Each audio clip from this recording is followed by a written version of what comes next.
Olá pessoal, hoje vamos falar sobre duas lesões que podem aparecer na coluna vertebral e que frequentemente geram dúvidas: os cistos de Tarlov e os cistos facetários. Nós vamos entender as diferenças entre eles, quando é necessário procurar um especialista e a importância de saber que muitas vezes essas lesões podem ser assintomáticas. Os cistos de Tarlov, também conhecidos como cistos perineurais ou cistos radiculares, são lesões que se formam ao redor das raízes nervosas da coluna vertebral, geralmente na região sacral, mas podem estar presentes em qualquer região da coluna, cervical, torácica, lombar. São então lesões císticas, preenchidas pelo líquido cerebroespinhal, o líquor, e elas podem variar bastante em tamanho, mas geralmente são pequenos e na maior parte das vezes são assintomáticos. Quando esses cistos causam sintomas, geralmente eles são maiores. Os sintomas eles podem incluir dor na região onde estão localizadas, seja na cervical, lombar, na pelve, e quando eles são volumosos e causam nítida compressão das estruturas neurais ao seu redor, eles podem causar dor ciática, disfunção urinária, intestinal e até fraqueza nas pernas. Bom, geralmente essas lesões mais volumosas elas são raras, mas em alguns casos elas podem inclusive erodir o osso ao seu redor. Como o diagnóstico é feito? Geralmente são lesões descobertas incidentalmente em exames de imagem, como a ressonância magnética. O paciente geralmente realiza o exame por um outro problema, uma hernia de disco, alguma dor eventual na coluna, e o cisto aparece em algum outro local que não justificam aqueles sintomas que levaram à realização do exame. Como que se sabe, se a lesão é sintomática ou não? O local e os efeitos que o cisto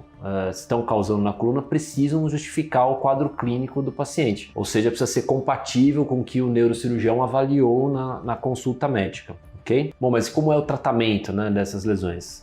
Bom, se o cisto for assintomático, obviamente não requer nenhum tratamento, apenas uma orientação do médico. Agora, quando for sintomático, o tratamento ele pode incluir inicialmente fisioterapia, medicamentos para dor. Em alguns casos mais graves, uma intervenção cirúrgica, cujo tipo varia muito de acordo com as características desse cisto. Mas muitas vezes a descompressão endoscópica da raiz nervosa que está sendo comprimida pelo cisto é suficiente. Então, aquela cirurgia por vídeo, ela pode ser realizada para soltar a raiz que está sendo acometida e muitas vezes é suficiente para resolver os problemas causados pelo cisto de Tarlov.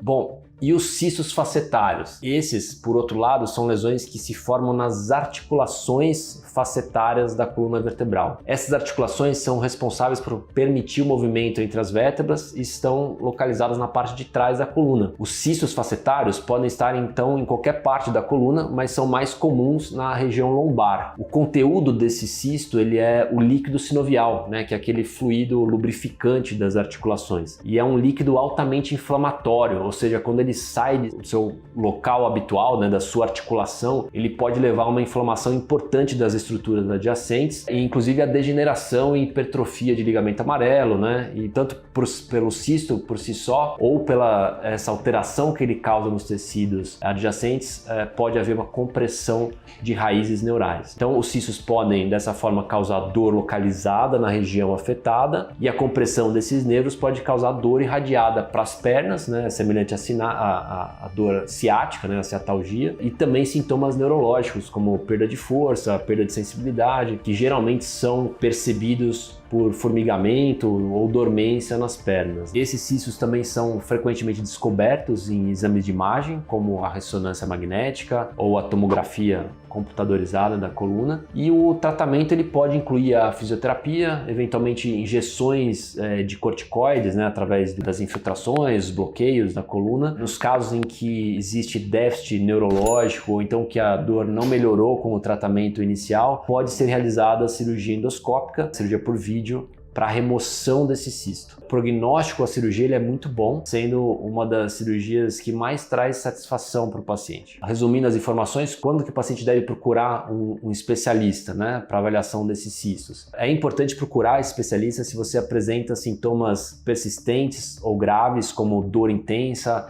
fraqueza nas pernas, disfunção urinária ou intestinal ou qualquer outro sintoma neurológico. E mesmo que muitos cistos de Tarlov, por exemplo, sejam assintomáticos, a avaliação médica é crucial para descartar outras condições, e determinar qual que é o melhor plano de tratamento. Muitas vezes os pacientes ficam assustados com o diagnóstico dessa lesão e me perguntam o que deve fazer, e na verdade eu me preocupo mais com o que levou o paciente a realizar a ressonância do que a simples presença de um cisto de Tarlov, ou eventualmente até um cisto facetário que não esteja causando nenhuma compressão. Bom, espero que você tenha entendido a diferença entre os cistos de Tarlov e os cistos facetários, e lembre-se de que, embora essas lesões possam ser assustadoras, especialmente ao ler o laudo da ressonância, muitas vezes são assintomáticas e não requerem intervenção. No entanto, se você tiver sintomas, não hesite em procurar um especialista para uma avaliação detalhada. Você tem ou conhece alguém que tem um cisto na coluna? Precisou ser submetido a algum procedimento? Conte aqui a sua experiência.